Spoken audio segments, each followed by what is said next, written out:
Good morning, British literature students.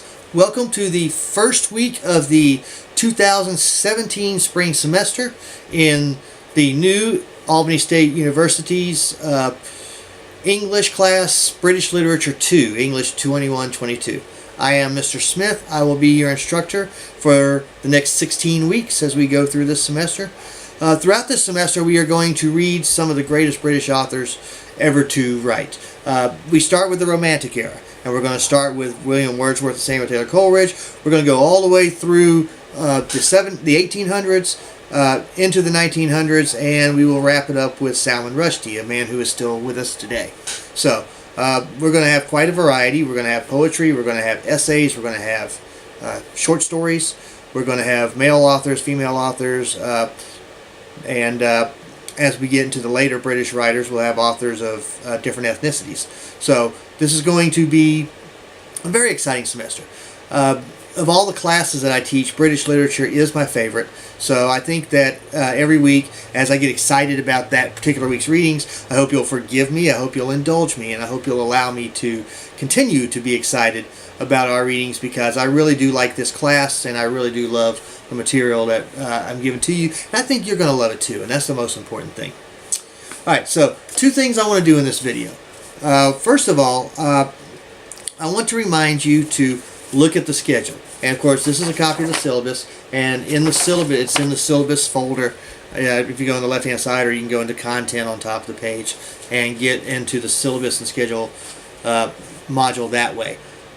Either way, you're going to get to the schedule, and that schedule is pretty much, I'm not going to say set in stone, but it's pretty much set. And so if there will be changes, I will let you know by video and by email, and I usually communicate by email through the D2L email. So if there are any of those kinds of changes in the scheduling, I will give you plenty of notice on that. So the first thing I want to do is I want to remind you that there's a quiz that's due this coming Sunday night. It is the pre-1800 quiz, and basically what I want you to do with this is there is an England before the 1800s slideshow in the PowerPoints, and I want you to go through that. And as you go through that, you'll get to, say, for example, the War of the Roses, and you'll kind of look that up and kind of get an idea of what it is. Essentially, it was a civil war, because there were two different families that tried to lay claim to the English throne during that time. And of course, there is some mention of Shakespeare, and there is some mention of, because Shakespeare is prior to our time. Shakespeare would be British Lit 1. And there will be other, the Magna Carta, there will be other very, very important historical moments that are covered in that. And then there will be a quiz to make sure that you kind of understand them. And if you go into the quizzes on the top of the page, then when you go into the quizzes, you will find that you can actually find the quiz for the pre-1800s, and it'll be open. It should be the only quiz that's open, and you'll be able to take it. It'll be multiple choice, so it won't be all that hard. So, but you do need to have an understanding of what's going on.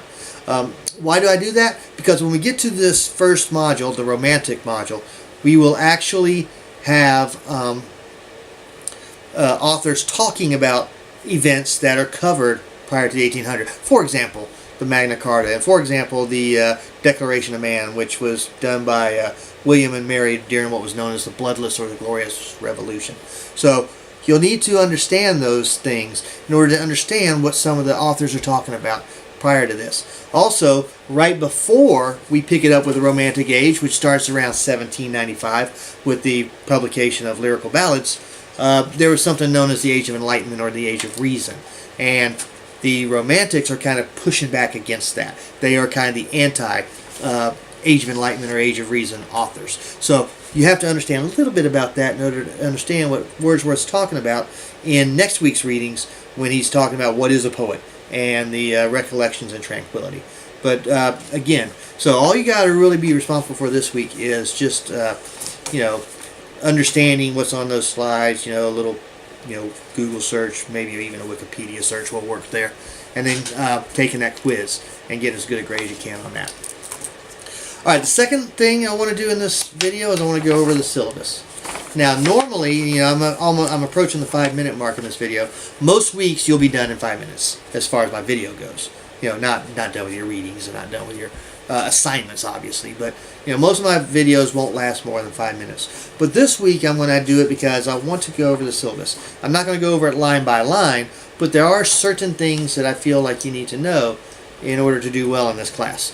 So what you might want to do is go ahead and pause my video.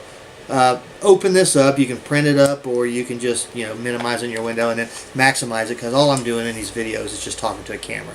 So you can open up the syllabus that way and go through it with me. So I'm going to pause for just a second to give you time to hit the pause button and go find that syllabus and open it up, and then hit the play button when you come back.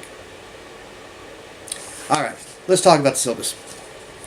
Okay, so this is English 21-22, British Literature 2. This is the online version, spring 2017. At the top there's my name, my office number, and of course I've put West in parentheses to let you know that my office is on the West Campus. It used to be known as the Darden Campus. And of course there's my office number. There's my contact email through Darden. You can also contact me through email through the email on this page that you're on now, the D2L page, or the Georgia View page, whatever you want to call it. Bear this in mind. I usually try during Monday through Friday to answer those emails very quickly. On weekends, I still try to answer them as quickly as I can, although maybe not within an hour or two. But do bear in mind that if you send me an email at 2 or 3 in the morning, I'm not awake. So don't send me an email at 2 in the morning, then another one at 2:30, and then another one at 2:45, and then 2:50, and then at 3 o'clock say, "Are you even bothering to read your emails?" I'll go ahead and tell you now, no, I'm not. I did get that kind of an email one time at 3 in the morning from a student. So make sure that you do it that way. You'll see my office hours on here. If you're in Albany, you can drop by my office during those times. I am in the Humanities building on the West Campus, or the F building, if you will. And I'm in room 121-A. So you can come in there and see me in person. And I like that. In fact, I love it when my online students come by and see me. So that's an option for you as well. Or you can call me on that telephone during that time, and I'll be glad to talk to you over the phone. Especially if you send me an email, and it would take me 2 hours to type the email, but we could do it in like a 10-minute phone conversation. I'll probably respond with, "You need to call me." I'm not going to sit here and write all this out. So that's something to bear in mind as well. Alright, course description, course data, you can read on your own. The required textbooks, I did not bring them with me, but it is a 3-book set. It's the Norton Anthology of English Literature, package number 2, which has volumes D, which is the Romantic Age, E, which is the Victorian Age, and F, which is the 20th century. So it'll be a 3-book set. It's not all that expensive for 3 books that have all this great literature in it. I think you can get it for around $75 new. If you rent it, you can probably get it for almost nothing. So do that. Get those books if you can. If you're having trouble with financial aid or whatever in the beginning, some of the stuff can be found online until you get the books. But I actually would prefer that you get the books, because when you write your research paper, you're going to have to quote from wherever you got your source. And I'd like for that to be our books. Alright. Attendance. If you want to do well in this class, you're going to need to sign in a minimum of twice a week. Some students sign in every day. Some students don't sign in for a month, and then they come back and realize they've missed assignments, and then I'm not letting them make up. And they're like, "Oh no, I didn't know this was due." Well, you didn't sign in for 4 weeks. Of course you didn't know it was due. So sign in at least a couple times a week. There will be weekly postings. We're not going to have any postings this week, but starting next week, you do the weekly postings. That's how I know you're doing the readings. They are specific questions that you can answer. They are not summaries. We'll talk more about that at another time. But I grade those postings on a weekly basis as well. So you start getting 0 after 0 on those postings because you did not sign in to begin with. You'll start seeing your grade drop a little bit. So you should do that. Withdrawals, contact me if you're thinking of withdrawing for any reason. The no-show period, if you're watching this video, there's a good chance you don't have to worry about that. All that says is that if we get to week 2, and I forget what the due date is, I think it's the 20th or something like that, and you've not signed in yet, then I automatically drop you from the class. It doesn't look like you're going to have to worry about that, though, if you're watching this video. Makeup work is case by case. I know that life happens. I know sometimes unexpected circumstances pop up. I know that sometimes it's very frustrating when there's only 24 hours in a day and you've got to do 25 things that day. Communicate with me. I do like documentation in order to allow you to make up work, because if you start turning work in late, you create extra work for me. Therefore, I feel the best way to stop that from happening is by penalizing you on the work. So make sure that you communicate with me. There's some documentation here. You can read that list. If you're laughing about the release records from jail, I have had students get arrested before. So make sure that you can document that you were in jail, and I'll be like, okay, well, you can't do your homework there, so go ahead and make it up. But if you get called to jury duty, if you're in the military, you get called in the active service, things like that, then by all means, show me the documentation and we'll work around that. I'm not, if your commanding officer in the military calls you to duty, I am not going to tell you, oh, you can't go, you have to do my assignment instead. That would just be ridiculous. So, makeup work is case by case, but generally speaking, if you don't have a good reason for being late, I'll start penalizing the work. And it's outlined here what that is. Alright, the evaluation breakdown, those weekly postings I was just telling you about, that's 15% of your grades. So if you get 0 after 0 after 0 after 0, that's 15% of your grades you're getting zeros on, even if you do well on these exams in this research paper. Also, it's highly unlikely you're going to do well in this research paper, which is 25% of your grade, if you're not doing the postings. It's just almost impossible. So, that's the breakdown. Your grades are always posted in the grades tab of the Georgia View D2L thing, and you should see a running grade across the top, so you'll know just how well you're doing. Whether you have an A average or a B average or whatever. At least I think I've got that set up correctly. So, you should know by looking at that. Alright, disruptive student policy and academic respect I'm not going to go over, but I will talk about plagiarism for a little bit. Plagiarism is purposely using somebody else's work and putting your name on it. It is something that I take very seriously. I am actually on the board that hears plagiarism cases, and at one time I was the chair of that board. That's how important plagiarism is to me. If you cheat in my class, you can expect a 0 on that assignment. If I think you've been cheating, I will run your work through some kind of a plagiarism checker like Turnitin.com, and I will tell you that's not acceptable. These little postings, they're only about a paragraph or two each. Actually, I should say 2 to 3 paragraphs each. They're only 2 to 3 paragraphs each. They don't take that long to write. It'll sometimes take you longer to read the work than it will to write about it. There's no excuse for plagiarizing, folks. You will get a 0 on the assignment, and you will not have a chance to make it up, even if it's accidentally plagiarized. So, do not plagiarize in my class.